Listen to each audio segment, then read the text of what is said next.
Nani? Rashidi Mfaume Kawao. Wazimu wewe. Wewe ile ikienda hiyo unalala njale. Nakwambia kabisa ndio hivyo baba. Wewe unaniangusha wewe. Wewe mimi niko nalipa ada wewe ulikuwa usomi, si ndio? Wa viongozi wao nani? Sasa kwa nini unaniangusha? Sasa ndio hivyo baba. Ndio hivyo hivyo. Hapo mmekosea. Mngeniuliza nikiwa darasani. Yaani babake. Selemani Matola. Angalia kazi huyu. Selemani Matola. Babake mtu. Matola mtaje. Matola. Ndiye kiongozi. Ndio ulivyosoma hivyo au anakufundishaka? Huyu mimi anazipataje sasa? Ananipa tuition. Mimi anazipata pataje? Anaiba.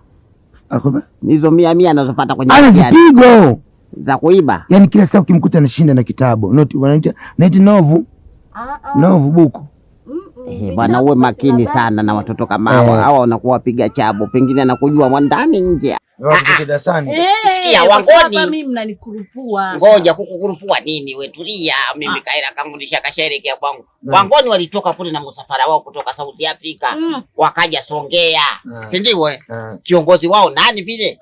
Rashidi Mfaume Kawao. Eti mapunda mafarasi. Sasa ziko wapi yule mshikaela yule? Mafarasi Aisam. Wamekosa lete Kaira, lete Kaira.